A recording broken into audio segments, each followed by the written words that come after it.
सुप्रभात मित्रों। आज हम पढ़ेंगे हिंदी साहित्य में काल विभाजन और नामकरण की समस्या। और आप सभी का अपने चैनल पूर्णिमा स्टडी चैनल एक कदम साहित्य की ओर में स्वागत है। चलिए हम स्टार्ट करते हैं। किसी भी वस्तु का अध्ययन सरल,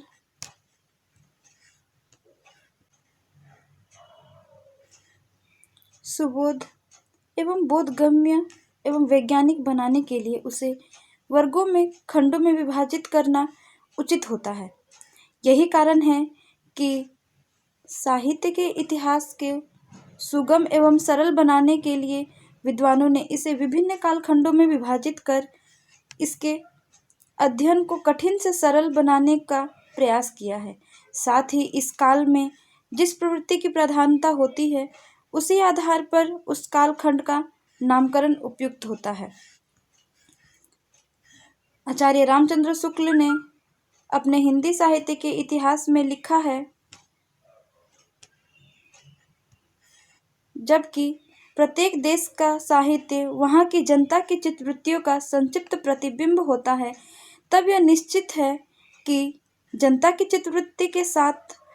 चित्तवृत्ति के परिवर्तन के साथ साथ साहित्य के स्वरूप में भी परिवर्तन होता चला जाता है। आदि से अंत तक इन्हीं चित्तवृत्तियों को परंपरा को परखते हुए साहित्य परंपरा के साथ उनका सामंजस्य दिखाना ही साहित्य का इतिहास कहलाता है।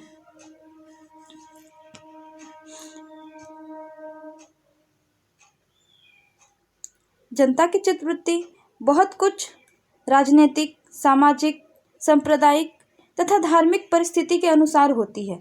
अतः यही कारण स्वरूप इन परिस्थितियों का किंचित दिग्दर्शन भी साथ साथ आवश्यक होता है।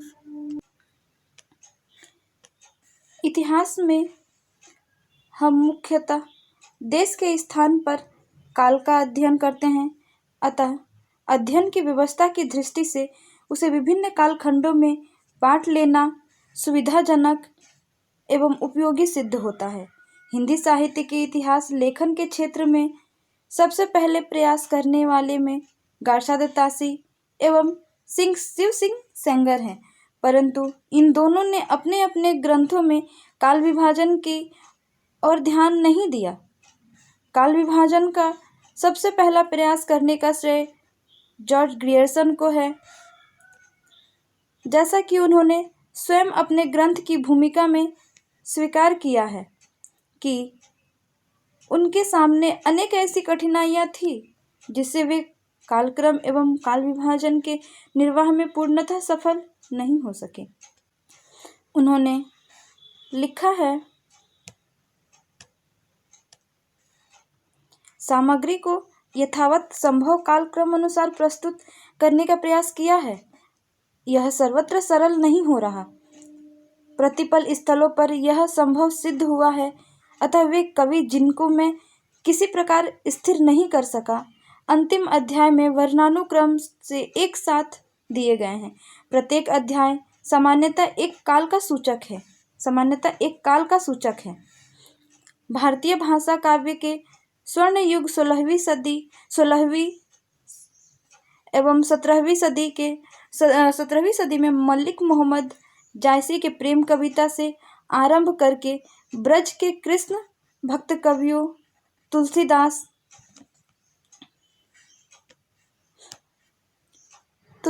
के ग्रंथों एवं केशवदास द्वारा स्थापित कवियों के रीति संप्रदाय को सम्मिलित करके कुल 6 अध्याय हैं, जो पूर्णतः समय की दृष्टि से विभक्त नहीं है, बल्कि कवियों के विशेष वर्गों की दृष्टि से बढ़ते हैं। उपयुक्त उदाहरण से स्पष्ट है कि स्वयं जॉर्ज ग्रियर्सन को भी काल विभाजन की अपूर्णता एवं न्यूनता का पता था। फिर भी उन्होंने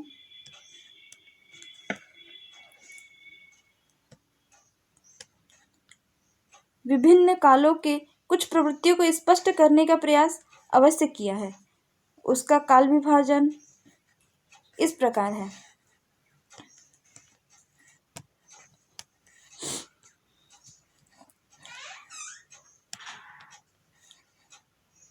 चारण काल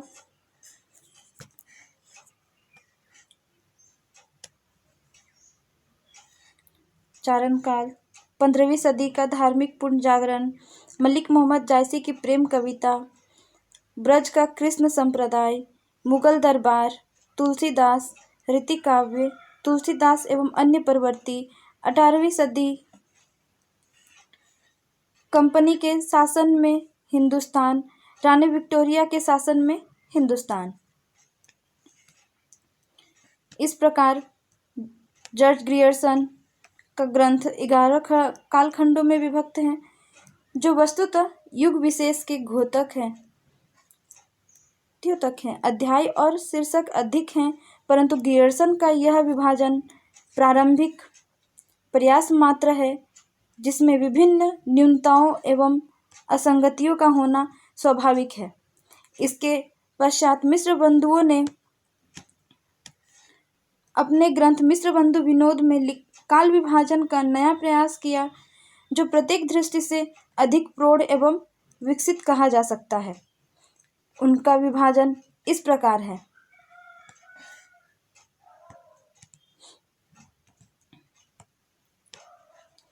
प्रारंभिक काल को इन्होंने 2 कालखंडों में विभक्त किया, पूर्वारंभिक काल और उत्तरारंभिक काल। पूर्वारंभिक काल को इन्होंने 1700 से 1343 विक्रम संवत और उत्तरारंभिक काल को 1344 से 1444 विक्रम संवत। फिर माध्यमिक काल फिर को इन्होंने 2 भागों में बांटा है, पूर्व माध्यमिक काल और प्रौढ़ माध्यमिक काल। पूर्व माध्यमिक काल 1445 से 1560 और प्रौढ़ माध्यमिक काल को 1561 से 1680 विक्रम संवत। अलंकृत काल पूर्वालंकृत काल 1681 से 1790, उत्तरालंकृत काल 1791 से 1889 विक्रम संवत।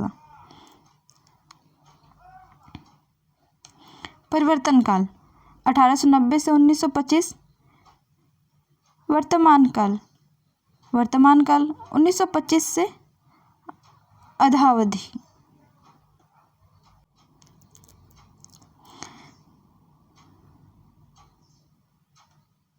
जहाँ एक पद्धति का बात है, यह वर्गीकरण बहुत सम्यक और स्पष्ट है, किंतु तथ्य की दृष्टि से इसमें भी अनेक असंगतियाँ भी विद्यमान हैं। जैसे यदि परिवर्तन काल का नामकरण स्वीकार किया जाए तो प्रत्येक काल के अंतर्गत एक परिवर्तन काल देना होगा, जो अनावश्यक है। विभिन्न कालखंडों के नामकरण में एक जैसी पद्धति नहीं अपनाई गई है। जहाँ अन्य नामकरण विकासवादिता के सूचक है, वहाँ अलंकृत काल आंतरिक प्रवृत्ति पर आधारित है। किंतु इन दोनों के होते हुए भी मिश्र बंधुओं का प्रयास महत्वपूर्ण एवं प्रौढ़ है, इसमें संदेह नहीं। मिश्र बंधुओं के पश्चात आचार्य रामचंद्र शुक्ल ने अपने हिंदी साहित्य के इतिहास में काल विभाजन का नया प्रयास किया, जो इस प्रकार है। आदिकाल को इन्होंने वीरगाथा काल कहा। संवत 1050 से 1375। पूर्व मध्यकाल को भक्ति काल 1375 से 1700। उत्तर मध्यकाल को रीतिकाल 1700 से 1900 तक और आधुनिक काल को गद्य काल 1900 से 1984। आचार्य रामचंद्र शुक्ल का काल विभाजन की यदि मिश्र बंधुओं के काल विभाजन से तुलना करें तो इनके कई विशेषताएं सामने आती है। एक तो इन्होंने मिश्र बंधुओं के प्रारंभिक काल की पूर्वारंभिक सीमा 1700 के स्थान पर 1050 को मानकर उसे यथावत सीमा से थोड़ा निकट ला दिया। दूसरा, इन्होंने मिश्र बंधुओं के द्वारा किए गए भेद उपभेद के कुल संख्या को घटाकर 4 तक सीमित कर दिया। इससे इनके काल विभाजन में अधिक सरलता, स्पष्टता एवं सुगमता आ गई। अपनी इस विशेषता के कारण यह बहुमान्य एवं बहुप्रचलित है। स्पष्ट है कि आदिकाल में वीरता की प्रवृत्ति को प्रधान मानकर शुक्ल जी का उनका नाम वीरगाथा काल कहते हैं। पूर्व मध्य काल को भक्ति काल, उत्तर मध्य काल को रीति काल और आधुनिक काल को गद्य काल कहे जाने के पक्ष में है। इसके अनुसार वीरगाथा काल में वीरता की प्रवृत्ति थी, भक्ति काल में भक्ति की, रीति काल में रीति तत्व निरूपण की और आधुनिक काल में गद्य की स्थापना है। शुक्लोत्तर इतिहासकारों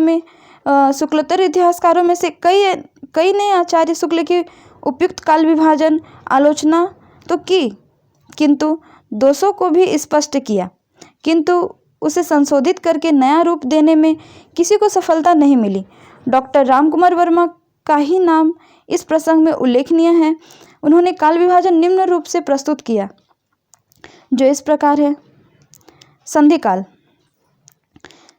1700 से 1000, चारणकाल 1000 से 1375, भक्तिकाल 1375 से 1700, रीतिकाल 1700 से 1900 और आधुनिक काल 1900 से अब तक।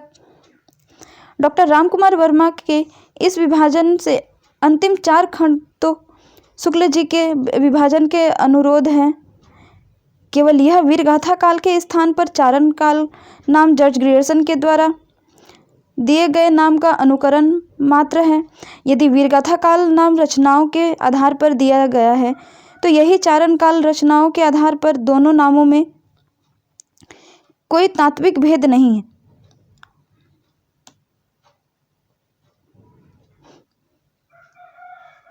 इसमें एक विशेषता संधि काल की है, किंतु इसे शुक्ल जी के काल विभाजन का परिष्कृत रूप नहीं कहा जा सकता। डॉक्टर श्याम सुंदर ने अपने हिंदी साहित्य में काल विभाजन शुक्ल जी के अनुसार ही किया है, परंतु विवेचना करते समय यह मौलिकता दिखाई है कि हिंदी साहित्य के प्रत्येक प्रधान प्रवृत्ति का विकास एवं इतिहास आदिकाल से लेकर आधुनिक काल को नवीन काल नाम दिया है। देखा जाए तो आचार्य शुक्ल के बाद हजारी प्रसाद द्विवेदी ही ऐसे पहले इतिहासकार हैं जिन्होंने शुक्ल जी द्वारा निर्धारित साहित्य इतिहास सिद्धांतों के आधार पर ही नवीन खोजों एवं ठोस प्रमाणों के आधार पर आचार्य शुक्ल द्वारा प्रस्तुत भ्रांतियों को दूर कर उसे संशोधित कर उसी काल विभाजन तथा नामकरण को साहित्य इतिहास में स्वीकार किया। हिंदी साहित्य के आदिकाल एवं हिंदी साहित्य की भूमिका नामकरण पुस्तक में इसे समझाया और इसका समाधान किया। द्विवेदी जी ने शुक्ल जी के वीरगाथा काल को आदिकाल की संज्ञा प्रदान की है। यह वीरगाथा जैसे किसी प्रवृत्ति का उस काल में सर्वाधिक महत्वपूर्ण स्थान नहीं मानते हैं। जहाँ यह तथ्य दृष्टव्य है कि शुक्ल जी ने भी प्रारंभिक काल का मूल नाम आदिकाल ही रखकर उसके दो खंड कर दिए गए हैं, अपभ्रंश काव्य और देशभाषा काव्य। इसीलिए आदिकाल का नाम आचार्य द्विवेदी की मौलिकता का प्रतीक नहीं है। आचार्य द्विवेदी ने इस एक और तो आदिकाल से पूर्व प्रस्तावना के अंतर्गत अपभ्रंश काव्य का विवेचन किया और फिर आदिकाल के अंतर्गत संधि काल, संदेश रासक, कृतिलता, कृतिपताका जैसे ग्रंथों का परिचय दिया है। समष्टि रूप से आचार्य हजारी प्रसाद द्विवेदी का इतिहास काल विभाजन की दृष्टि से आचार्य शुक्ल का ही अनुगामी रहा है। आचार्य द्विवेदी से पहले एवं बाद में भी हिंदी साहित्य के अनेक छोटे बड़े इतिहास लिखे गए हैं जो न्यूनाधिक रूप में शुक्ल जी द्वारा निर्धारित काल विभाजन का ही अनुकरण करते दृष्टिगत होते हैं। जहां इस तथ्य पर ध्यान देना होगा कि शुक्ल जी के उपरांत हिंदी साहित्य के क्षेत्र में अभूतपूर्व शोध कार्य हुए जिनसे नए नए तथ्य प्रकाश में आए हैं और उन तथ्यों के आधार पर शुक्ल जी की स्थापनाओं में असहमति स्वाभाविक हो जाती है। शुक्ल जी अपनी सीमाओं से परिचित थे। वीरगाथा काव्य के विवेचन क्रम में उन्होंने स्वयं स्वीकारा है। इसी संदिग्ध सामग्री को लेकर थोड़ा बहुत विचार हो सकता है। उसी पर हमें संतोष करना पड़ता है। धन्यवाद।